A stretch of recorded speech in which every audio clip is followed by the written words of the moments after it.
Brethren मिल्लत इस्लामी अस्सलामु अलैकुम व रहमतुल्लाहि व बरकातुहू।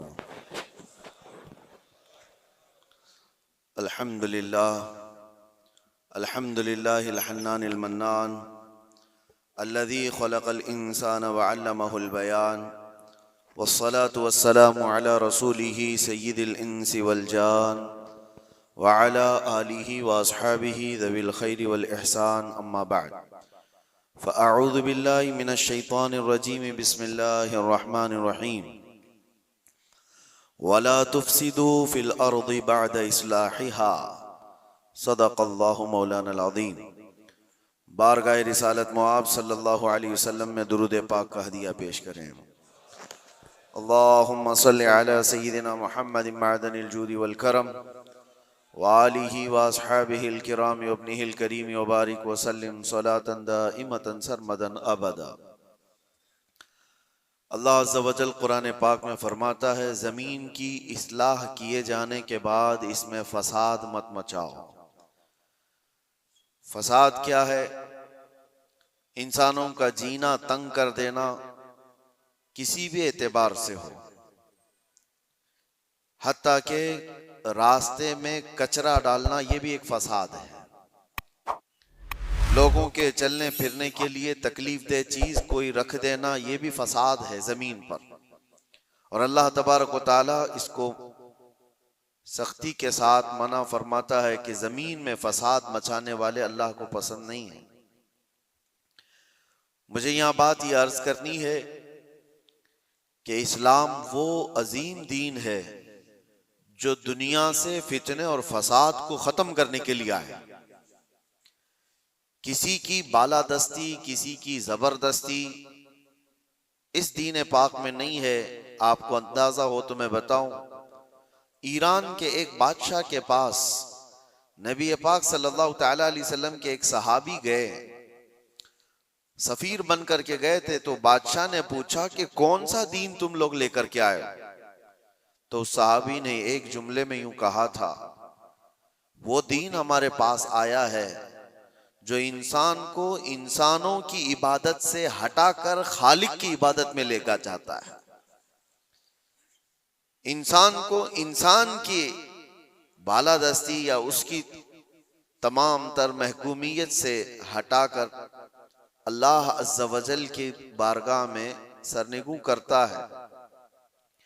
अब मामला ये है कि लोगों ने अपने अपने ख्यालात से इस्लाम की तस्वीर अपने दिमाग में बना ली है।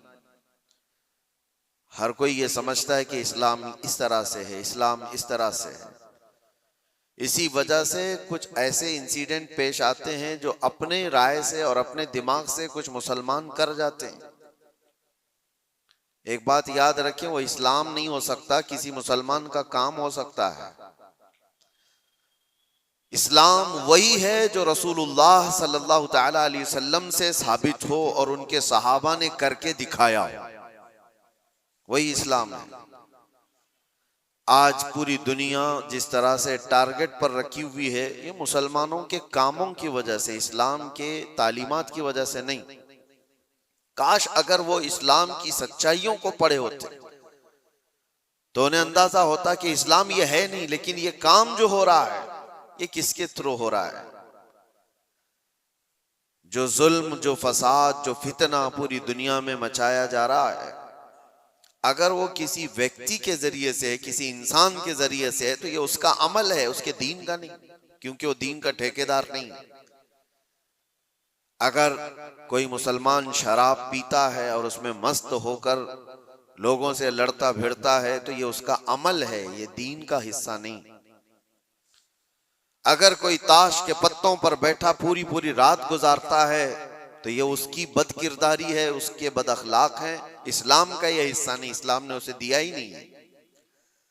कोई नौजवान आवारा बिगड़ा हुआ लड़कियों की तरफ गलत नजरें मारता है और पाकबाज खवातीन की जिंदगी के लिए वो दुश्वार बन गया है, तो वो शैतान है, वो इस्लामी हिस्सा नहीं है। इस्लाम की तालीमात में ये नहीं है। रब तबारक व तआला ने जो दीन हमें अता फरमाया रसूलुल्लाह सल्लल्लाहु अलैहि वसल्लम के जरिए से, वो इतना पाक है, इतना पाक है कि इस पूरी कायनात में इस्लाम आया ही है फितना और फसाद और हर बुराई को खत्म करने के लिए। क्या वजह है कि जिस दौर में इस्लाम की तबलीग और इशाअत हो रही है मक्का मुकर्रमा में, कौन से लोग थे हुजूर पाक सल्लल्लाहु अलैहि वसल्लम के मुखातब? वहां पर कौन लोग थे? वही लोग तो थे जो शराब नोशी में फख्र करते थे, जुआबाजी उनका शियार था, औरतों को बाजारों में लाकर नीलाम कर देते थे, बच्चियां पैदा हो तो गर्दन मरोड़ कर दफन कर देते थे। ये वही लोग तो थे उस वक्त। लेकिन नबी मोहतरम सल्लल्लाहु ताला अलैहि वसल्लम की तबलीग और इशाअत के बाद एक एक बुराई का खात्मा हुआ या नहीं, पूरी तारीख इसकी गवाह है। एक एक बुराई खत्म होती चली गई। जिस मक्का में पैदा होने वाली बच्ची का गला घोंट करके दफन कर दिया जाता था, उसी मक्का से मेरे आका ऐलान फरमा रहे हैं औरतों के हुकूक के मुताल्लिक कि औरत अगर तुम्हारी एक बेटी हो, उसकी परवरिश करके तुमने सही जगह उसको शादी करके दे दिया, तो हुजूर फरमाते मेरी शफाअत उस पर वाजिब है, मैं उसे जन्नत में ले जाने की जमानत देता हूं। बेटी का हक ये बताया उसी मक्का मुकर्रमा में जहां लोग अपनी माँ और अपनी बहनों को बाजारों में नीलाम कर देते, मेरे आका सल्लल्लाहु अलैहि वसल्लम ने इस बुराई का खात्मा फरमाया। इरशाद क्या फरमाया कि अल जन्नतु तहत अक़दामिल उम्महात। तुम क्या समझते हो औरतें बाजारों की जीनत हैं? तुम्हारी अगर माँ है तो उसके कदमों में तुम्हारी जन्नत है, बहन है तो तुम्हारे हक में उसकी दुआएं कबूल है, बीवी है तो उसको एक लुकमा खिलाना सदक़े का सवाब है। औरतों के हुकूक बयान किए। जहां बच्चों पर जुल्म होता था, नबी मुहतशम सल्लल्लाहु ताला अलैहि वसल्लम ने उसको खत्म फरमाया।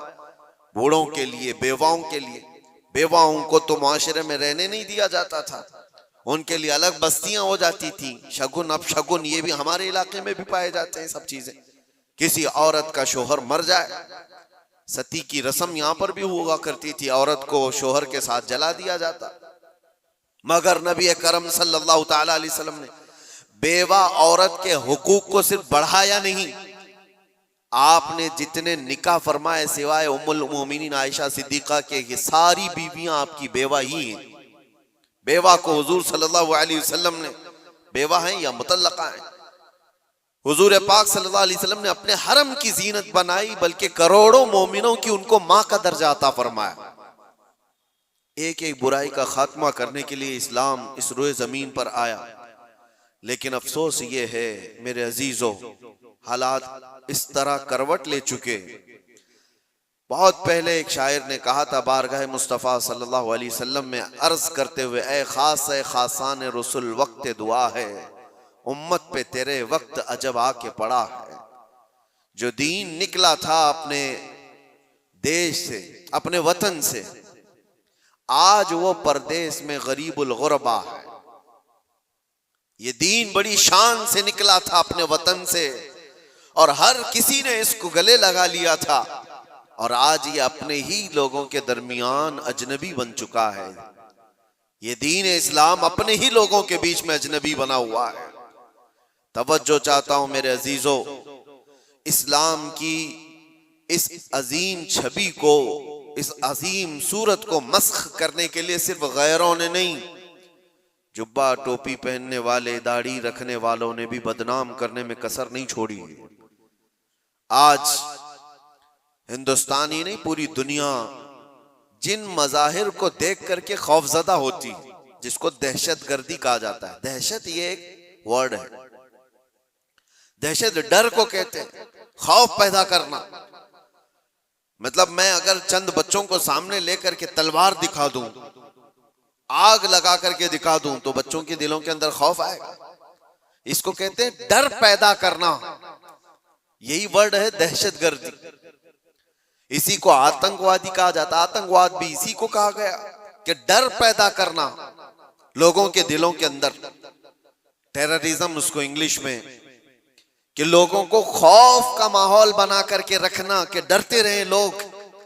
क्या ये इस्लाम का हिस्सा है? लोगों के अंदर डर पैदा करना, खौफ पैदा करना।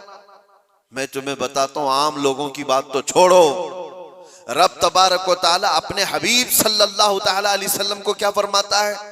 फदक्किर इन्नमा अंत मुदक्किर लस्त अलैहिम बिमुसैतिर। ऐ रसूल, आप इनको सिर्फ वाज़ो नसीहत करें, आपको इसीलिए भेजा गया है। नबी पाक सल्लल्लाहु तआला अलैहि वसल्लम को रब तबारक व तआला ने यह फरमाया, फबिमा रहमतिन मिनल्लाहि लिंत लहुम वलो कुंत फज़्ज़न गलीज़ल क़ल्बि लनफ़ज़्ज़ू मिन हौलिक। ऐ रसूल, आपके दिल की नरमी है कि ये लोग आपके इर्द गिर्द हैं, अगर आप सख्त लहजा इस्तेमाल करेंगे तो ये सारे लोग दूर हो जाएंगे आपसे। किसके लिए अल्लाह फरमा रहा है? रसूलुल्लाह के लिए, कि सख्त लहजा इस्तेमाल ना करें। जुबान का सख्त लहजा इस्तेमाल करने को मना किया गया कि लोग बिखर जाएंगे। यहां पर जो दहशतगर्दी का लफ्ज इस्तेमाल है, पूरी दुनिया की डिक्शनरी में ये नया आया हुआ, और लोगों ने तो अब इस्लामोफोबिया नाम से एक नया वर्ड इजाद किया। इस्लामोफोबिया क्या है? इस्लाम के नाम से लोगों में हैबत तारी करना, दहशत तारी करना, डर तारी करना। अगर ये चंद जमातें मिलकर करती हैं बनाम मुसलमान, चाहे वो पाकिस्तान की रहने वाली हो, अफगानिस्तान की हो, सीरिया की हो, इराक की हो, कहीं की भी हो, लेकिन वो इस्लाम की ठेकेदार नहीं हो सकती, वो इस्लाम की जिम्मेदार नहीं है। उन्होंने अपने दिमागों से इस्लाम की सूरत बनाई होगी, डर पैदा करके। नबी पाक सल्लल्लाहु तआला अलैहि वसल्लम ने कभी तो तबलीग नहीं फरमाई। आओ आपको मैं बताऊं, एक जंग से वापसी के दौरान सहाबा भी सब थके हुए थे, एक जगह हुजूर भी आराम करने के लिए लेट गए, सहाबा भी लेट गए, सबकी आंखें लग गई हैं थकान की वजह से। और हुजूर पाक सल्लल्लाहु तआला अलैहि वसल्लम अपनी तलवार एक दरख्त के पास लटकाए हुए उस दरख्त के नीचे आराम फरमा रहे हैं। अचानक एक दुश्मन जमात का शख्स आया जो मुसलमान भी नहीं थे। वो आते ही देखा हुजूर पाक सल्लल्लाहु अलैहि वसल्लम को और देखा कि सब सोए हुए हैं, सीधे गया और हुजूर की तलवार ले ली, तलवार पकड़ ली, हुजूर की आंखें खुली। आपने देखा कि ये तलवार सोते हुए खड़ा है और वो शख्स क्या कह रहा है? मैं यमनउका मिन्नी, ए मोहम्मद बता मुझसे तुझे कौन बचाएगा। वो तलवार खींचे हुए हुजूर पाक सल्लल्लाहु अलैहि वसल्लम को सोने के वक्त में आकर के इस तरह से वो पूछ रहा है। हुजूर बेदार होकर के जब देखते हैं ये पूछ रहा है, आज मुझे तुझसे कौन बचा, मुझसे तुमको कौन बचाएगा? हुजूर ने सिर्फ एक लफ्ज कहा, अल्लाह, मुझे मेरा रब बचाएगा, अल्लाह बचाएगा। वो सामने वाले के जिस्म के अंदर पता नहीं कपकपी तारी हुई और अचानक तलवार उसके हाथ से गिर गई, तलवार उसके हाथ से गिर गई और हुजूर पाक सल्लल्लाहु तआला अलैहि वसल्लम ने वो तलवार अपने हाथ में ले ली। सोचो जरा, जो शख्स आपको मारने का पूरा प्लान कर चुका हो, अचानक वो फेल हो गया और आपको बढ़त मिल गई, तो फिर आप क्या करेंगे? आप क्या करेंगे? कोई कसर नहीं छोड़े। नबी पाक सल्लल्लाहु तआला अलैहि वसल्लम के हाथ में तलवार आई, आपने वही जुमला उससे पूछा, मैं यमनउका मिन्नी, बता तुझको कौन मुझसे बचाएगा, कौन बचाएगा? थोड़ी देर पहले यही जुमला तू मुझसे पूछ रहा था, तलवार अब मेरे हाथ में। और सहाबा भी जाग गए थे। वो शख्स सिर्फ इतना कहता है, अंत करीम बिन करीम, तुम शरीफ के बेटे शरीफ हो। बस मैंने इतना ही सुना है। हुजूर पाक सल्लल्लाहु अलैहि वसल्लम ने तलवार नीचे रख ली और कहा, जाओ मैंने तुम्हें आजाद किया और माफ कर दिया। सख्ती के साथ जो तलवार उठाया है, दुनिया का तो दस्तूर है, लड़ाई उसके साथ होती है जो आपसे लड़ने आया हो। अपने डिफेंस में आदमी लड़ता है, लेकिन यहां मेरे मुस्तफा सल्लल्लाहु अलैहि वसल्लम ने उसको दरगुजर किया जो आप पर तलवार उठाया हुआ था। चाहते तो डर सुनाते, टुकड़े करके उसकी कौम के पास भेजते और दहशत फैला दी जाती कि डरो कि जो भी इस तरफ आएगा उसकी हालत ये कर दी जाएगी। नागुज़ेर हालात जब पैदा हुए तब जंगें हुई हैं, बहुत ऐसी हालतें आ गई हैं कि जीना तंग कर दिया गया है, तब जंगें हुई हैं। वरना तो इस्लाम का दस्तूर ये है। मेरे आका सल्लल्लाहु अलैहि वसल्लम ने फरमाया, ला ततमन्नौ लिक़ा अदुविकुम, तुम दुश्मन से लड़ने और भिड़ने की तमन्ना भी मत करो। जंग की तमन्ना करना भी जायज नहीं। हुजूर पाक ने फरमाया, हाँ ऐसी सूरत पैदा हो गई तुम्हारे ऊपर, तब वो जंग के नागुज़ेर हालात में कहा गया, लेकिन आज जो हालात पेश आए हैं, आप अंदाजा कर सकते हैं। दहशत का लफ्ज हमारे साथ जो जोड़ा गया है, आतंक का लफ्ज या टेरर का लफ्ज जो जोड़ा गया है, चंद लोगों के अमाल हो सकते हैं, ये इस्लाम का हिस्सा नहीं हो सकता। जिस तरह से अभी हमारे मुल्क में दिल्ली में जो ब्लास्ट हुआ, किन लोगों ने किया? शुरुआती तहकीकात में जो नाम पेश किए जा रहे हैं मुसलमानों के नाम। कौन से मुसलमान हैं ये लोग? क्या चाहते थे और इससे हासिल किसका फायदा हुआ? मुझे कोई भी सेंस रखने वाला मुसलमान हो, कोई भी बताए। ये बात इसलिए मैं अर्ज कर रहा हूं कि आज बहुत सारे नौजवान जज्बाती हो गए और कुछ लोगों की वजह से, यानी कुफार और मुशरिकीन की तकालीफ की वजह से वो सोचते हैं ऐसे कदम उठा लेना चाहिए। मैं उनसे कहता हूं, एक बात याद रखना, एक्सट्रीमिज्म, शिद्दत पसंदी दूसरी शिद्दत पसंदी को जन्म देती है।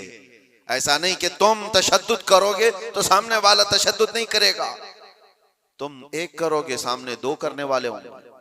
तुम दो करोगे, चार की शिद्दत और हो जाएगी। ये हल नहीं है दुनिया में। जिन नौजवानों ने ये रास्ता इख्तियार किया, अगर मेरी बात वो सुनते हैं तो तवज्जो चाहता हूं, किसका भला किया है? इन जमातों ने इस तरह के कत्ल और गारत से, इस तरह के ब्लास्ट से किसका भला किया है? उम्मत का, इस्लाम का, मुसलमानों का, मुल्क का, किसका? किसी का नहीं। ना हक रास्ते में चलने वालों की जानों को लेना। कुरान कहता है, मन कतल नफ्सन बिगैरि नफ्सिन औ फसादिन फिल अर्द फकअन्नमा कतल अन्नास जमीआ। जिसने नाहक एक जान को कत्ल किया है, उसने पूरी इंसानियत को कत्ल किया। छठे पारे में रब ताला फरमाता है, उसने पूरी दुनिया का कत्ल किया है। लोग क्या समझते हैं, ये ब्लास्ट कर लेना, किसी भी इलाके में जाकर के बारूद से उड़ा दिया जाना, इसको जिहाद से ताबीर करते हो? जिहाद की वो जो आला और पाकीज़ा सूरत है उसको मस्ख करते हैं, उसको लोगों के दरमियान बुरी शक्ल पेश करने के लिए। मैंने तो कभी आज तक ये महसूस भी नहीं किया। इराक के भी बहुत सारे सफर किए। चंद सालों पहले पूरी दुनिया में ISIS ने अपनी दहशत पैदा करके रखी थी। क्या थी ये जमात?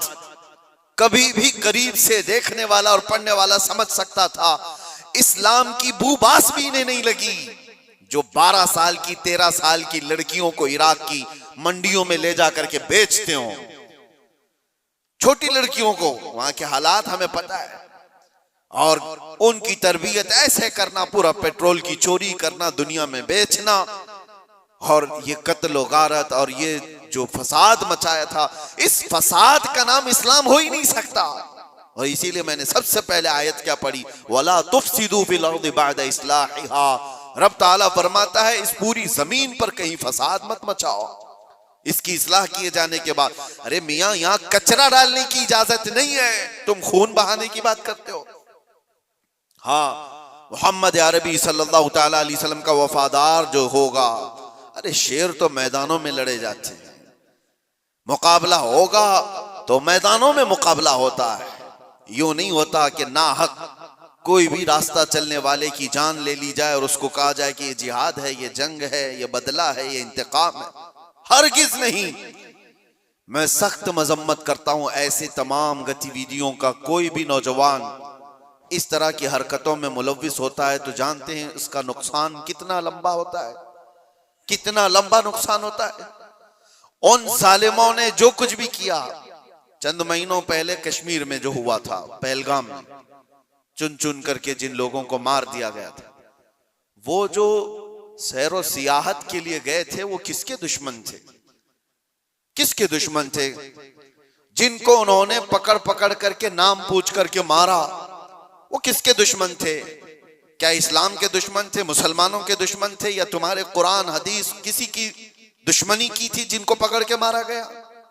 क्या इस्लाम में इस बात की इजाजत है कि कहीं पर भी कोई घूमने आए और उसको मार दिया जाए? उन जालिम कुत्तों ने जिन लोगों को मारा, उसके बाद जो दहशत फैलाने की कोशिश की, उसका असर क्या होता है दुनिया में और दूसरी जगहों पर? गैर मुस्लिमों के पास यही मैसेज जाता है कि ये इस तरह तन्हा पाकर कहीं पे भी कत्ल कर सकते हैं। पूरे मुसलमानों को उन्होंने खतरे में डाला। आज जो हुआ इसका भी असर वही होगा जो 9/11 के बाद हुआ था। आपको पता है 2001 में अमेरिका के अंदर जो बिल्डिंगें गिरा दी गई थी जिसमें 3000 लोग करीब मारे गए थे, वर्ल्ड ट्रेड सेंटर पर जो हमले हुए थे, उसकी तहकीकात हुई। उसके बाद फिर कई सालों के बाद अफगानिस्तान से जिम्मेदारी कबूल की एक जमात ने कि इसको हमने किया, लेकिन उसका असर क्या हुआ जानते हैं? तकरीबन 11-12 साल तक उस शहर में ऐसे हालात हो गए थे कि मुसलमानों का जीना तंग हो गया। कोई देखना नहीं चाहता था किया किसने, लेकिन कसूर भर कौन रहा। इसलिए मेरे अजीजों, कोई एक नौजवान अगर ऐसी हरकत करता है, अभी जैसे तहकीकात में ये बात आती है कि ये डॉक्टर पेशे से ताल्लुक रखने वाले लोग थे, शुरुआती तहकीकात ये बता रही है कितना अजीम पेशा था जिसको इख्तियार किया गया। ये बातें मैं इसलिए कह रहा हूं कि बहुत सारी जगहों पर हो सकता है कि पॉलिटिकल बनाया गया हुआ कई जगहों पर होता है, लेकिन मैं ये जानता हूं ये चीजें जो ये हरकतें हुई हैं, रियल कुछ लोग इसमें मुलव्विस होते हैं, क्योंकि जेलों में मैंने देखा है पुलिस ATS सबको यूं ही उठा करके नहीं भर देती, इनके हालात होते हैं, हमने खुद देखा है, इनसे बात भी किया है। एक बात मैं आपको बता देता हूं, पुलिस से तो वो अपना जुर्म छुपा सकता है, कैदियों में आपस में तो अपना जुर्म बताता ही है क्या क्या किया था। हमें पता है क्या क्या प्लानिंग किए जाते थे।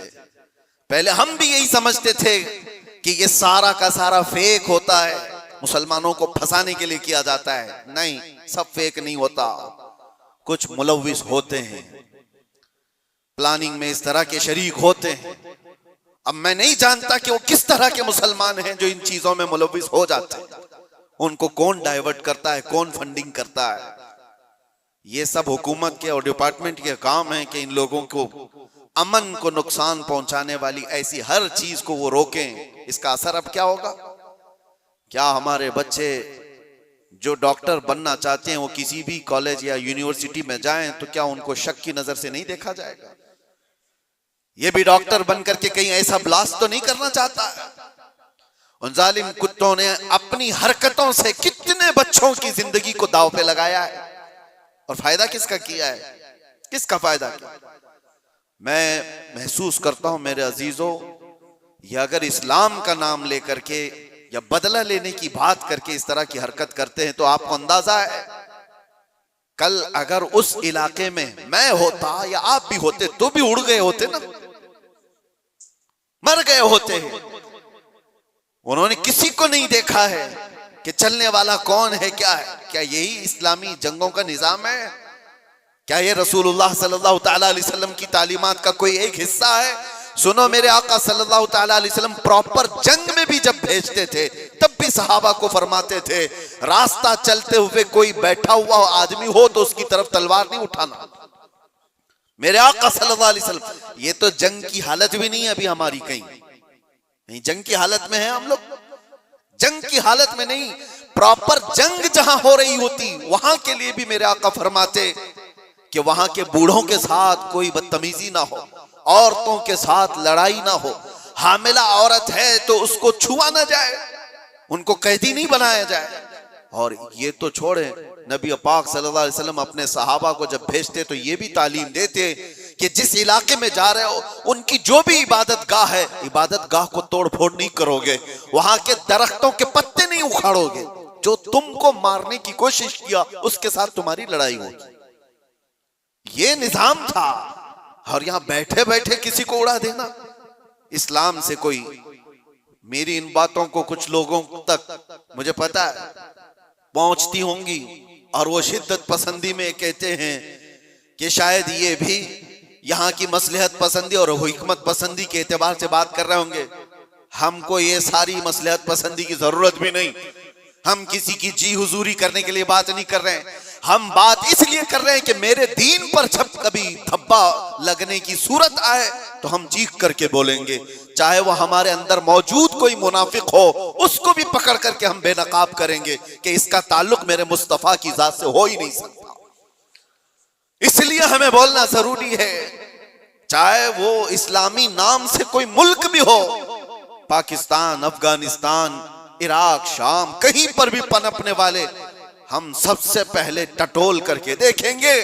तुम्हारे चेहरे को देखकर, तुम्हारी दाढ़ी को देखकर, तुम्हारे जुब्बे कुब्बे को देखकर, तुम्हारे निजाम हुकूमत को देखकर हम ये नहीं समझ लेंगे कि ये खलीफा आ गया है, ये इस्लाम का बोलबाला आ गया है। सबसे पहले हम टटोल करके देखेंगे कि इसकी सीरत सिद्दीक़ अकबर से मिलती है या नहीं, फारूक आजम से मिलती है या नहीं, उस्मान और अली से मिलती है या नहीं, इसकी तालीमात में मेरे मुस्तफ़ा का इश्क झलकता है या नहीं। अगर नहीं झलकता, हम अपनी ठोकर पर उसको रखते हैं, चाहे वो कितनी ऊंची पगड़ी पहनता हो। हाँ, अगर मेरे मुस्तफा का वफादार है तो किसान का बच्चा भी हो तो हमारे सर का ताज।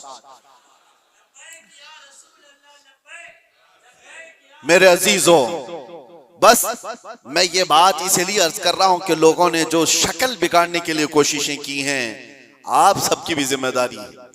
आप जानते हो, मैंने कैद की हालत में देखा था कुछ वो लोग जो सिर्फ और सिर्फ सोशल मीडिया पर ऐसे एक्टिव थे कि उनको सारी खबरें मालूम थी, कहां क्या क्या हो रहा है। मतलब दूसरे मुल्कों में जो ये टेरर एक्टिविटीज हो रही हैं, सारी चीजें, और वो बंद भी हैं, कैद भी हैं, बहुत सारे ऐसी सारी चीजें मैंने देखा। तो इन चीजों में तुम्हें किसने हुक्म दिया है? अल्लाह ने, रसूलुल्लाह ने, कि तुम ये सारी चीजें करते रहो। नौजवानों, सोशल मीडिया तुम्हारे हाथ में है तो इसका इस्तेमाल भी सही अंदाज से करो, सही तरीकों से करो। जबरदस्ती ऐसे स्टेटस लगाना जो किसी दूसरे के अंदर दहशत पैदा करे, डर का माहौल पैदा करे, हराम है। एक स्टेटस की बात कर रहा हूं। तुम अगर अपनी जात से लोगों को डराते हो तो ये हराम काम कर रहे हो। वजह यह है कि लोग सिर्फ और सिर्फ तुमसे नहीं डरेंगे, पूरे इस्लाम से वो डरने लग जाएंगे, वो मोहम्मद अरबी सल्लल्लाहु तआला अलैहि वसल्लम की तालीमात से डरने लग जाएंगे। माहौल तो ये पैदा करो कि लोगों ने प्रोपेगेंडा फैलाया था मदीने में, कुफार और मुशरिकीन ने, कि मुसलमान ऐसे होते हैं, वैसे होते हैं। एक औरत आई अबू बकर सिद्दीक रज़ियल्लाहु तआला अन्हु के पास, यहूदी औरत, कहा मुझे बहुत डर लगता है। डर किसने पैदा किया था? मुसलमानों ने नहीं, कुफार और मुशरिकीन ने प्रोपेगेंडा फैलाया था। यहूदी औरत डर के मारे आई सिद्दीक अकबर के पास, कहती है मुझे मदीने में नहीं रहना, यमन जाना है मेरे रिश्तेदारों के पास, मुझे अमन के साथ भेज दिया जाए। हजरत अबू बकर सिद्दीक ने एक ऊंटनी मंगवाई, 2 जवान सहाबा को बुलाया और कहा इस खातून को सही सलामत यमन तक पहुंचा के आओ। औरत बैठ गई, वो सोचती रही ये 2 नौजवानों को मेरे साथ कर दिया गया, पता नहीं रास्ते में ये क्या कर डाले। अल्लाहु अकबर, तारीख बताती है वो 2 नौजवान सहाबी चलते रहे, वो खातून बैठी रही। जब जब कोई चौकी आती लोग पूछते कौन है, कहां से है, क्या है, वो नौजवान सिर्फ इतना ही कहते सिद्दीक अकबर की मेहमान, यमन जा रहे हैं और हम सफीर हैं और इनकी हिफाजत के लिए चल रहे हैं। पूरे यमन तक का रास्ता तय हो गया। वो खातून कहती एक नौजवान भी मेरी तरफ निगाह उठाकर नहीं देखा। सही सलामत पहुंचने के बाद वो खातून अपने रिश्तेदारों को जमा करती है और कहती है मैं तो डर के मारे मदीने से भाग कर आई थी, मुझे खबरें इसी फैलाई गई थी, मुझे डर था, एक दहशत का माहौल था, मैं अपने रिश्तेदारों में आई थी, लेकिन सबसे मैं ऐलान करती हूं कि मैं वापस मदीने जा रही हूं, इसलिए कि उससे ज्यादा अमन मुझे और कहीं नहीं लगता जो मेरी इज्जत की हिफाजत करे। ये माहौल पैदा करो नौजवानों, माहौल तो ये पैदा करो कि लोग तुम्हारा इस्तकबाल करें। आज लोग तुम्हें अपने मोहल्ले में घर देने से डरे नहीं कि इनको घर देंगे तो पता नहीं ये क्या कर डालेगा, गंदगी कर डालेगा, घूर घूर करके लोगों को परेशान कर डालेगा। ये तो दहशत पैदा करने वाला माहौल है, क्यों नहीं दिया जाता? डर का माहौल पैदा करने की बजाय अमन का माहौल ऐसा पैदा करें, मोहब्बत का माहौल ऐसा पैदा करो कि लोग तुम्हारा इस्तकबाल करें। आपको पता है 19 साल के मोहम्मद बिन कासिम को हिंदुस्तान में जब वो पहले कदम रखा था, अपने इलाके के इलाके दिए थे और कहा था ऐ नौजवान तू अपनी हुकूमत चला, हम तेरे पीछे चलने को तैयार हैं। अखलाक देखा था, किरदार देखा था, औरतों की हिफाजत करने वाले जवान को देखा था तो दुनिया कदमों में थी। अखलाक वो पैदा करो, दहशत का माहौल नहीं, डर का माहौल नहीं। मैं सख्त तरीन जुमलों से मजम्मत करता हूं इस तरह के हमलों का।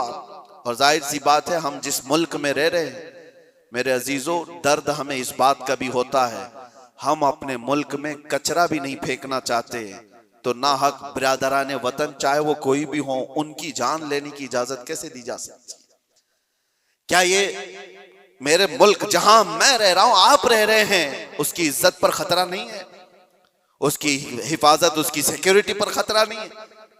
और सिर्फ मुल्क में रहने वालों के अंदर दहशत नहीं पैदा हुई है, पूरी दुनिया में जहां ये मैसेज जाएगा, लोग जो आने वाले होंगे वो डर जाएंगे, पता नहीं इनके यहां ऐसे हालात।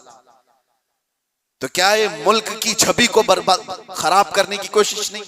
कितनी एक काम से उन जालिमों ने अपने खानदान को जोखिम में डाला, अपने रिश्तेदारों को, अपने वतन को, अपने दीन को, और जहां वो पढ़ते थे वो सब जगह को, सबको खतरे में डाला है और बर्बाद किया है एक अमल ने। इसीलिए कुरान ने क्या कहा, ना हक किसी एक की जान लेने का मतलब है पूरी दुनिया की कत्ल करने के बराबर, और किया उन्होंने, इंसानियत के कत्ल के बराबर है। अल्लाह ताला ऐसी गतिविधियों में मुलव्विस रहने वाले मुनाफिकों से हमारी हिफाजत फरमाए। मैं दुआ करता हूं और गुजारिश भी यही करता हूं हर नौजवान को कि इस तरह मैं दरमियानी रास्ता इख्तियार करूं, मुदाहनत भी नहीं कि दीन को छोड़ करके चापलूसी करने के लिए कुछ लोगों की तलवार चाटने के काम किया जाए, उनको राजी करने के काम किया जाए, मैं इस बात का कायल नहीं हूं। लेकिन यह बात भी जरूर कहूंगा कि ऐसे शिद्दत पसंद कोई तहरीक हो, कोई तंजीम हो, कोई ऐसी गतिविधियां हो रही हो, उनसे तुम्हारा कोई ताल्लुक ना रहे, उनके दरमियान। हाँ, आपको अपने नबी पाक की मोहब्बत पर भरोसा है या नहीं? मेरे नबी पाक सल्लल्लाहु अलैहि वसल्लम से जो इश्क है, मुझे कामिल भरोसा है, मैं तन्हा भी मैदान में रहूंगा, मेरे नबी की मदद आएगी, रब तबारक तआला की मदद होगी। जब हमें ये यकीन है अल्लाह हमारे साथ है, रसूलुल्लाह की मोहब्बत हमारे साथ है, हमारा चलना फिरना ही रास्ते में काफी हो जाया करता है। इसीलिए मेरे अजीजों, मोहब्बत रसूल पर भरोसा रखो, अल्लाह की जात पर यकीन रखो, हालात यूं ही अच्छे हो जाएंगे। अल्लाह करीम हम सबको इस मुल्क के अमन व अमान अता फरमाए, और बरकतों वाला और खुशहाली वाला, अमन व अमान वाला मुल्क हमें अता फरमाए। जालिमों के जुल्म से और नजर बद से अल्लाह ताला हम सब की हिफाजत फरमाए, और मोमिनीन के दरमियान, हमारी जमात के दरमियान जो छुपे हुए गद्दार मुनाफिकीन हैं, अल्लाह तबारक व तआला उनको बेनकाब फरमाए और उनको कैफर किरदार तक पहुंचाए। व आखिरु दावाना अनिल हम्दुलिल्लाहि रब्बिल आलमीन।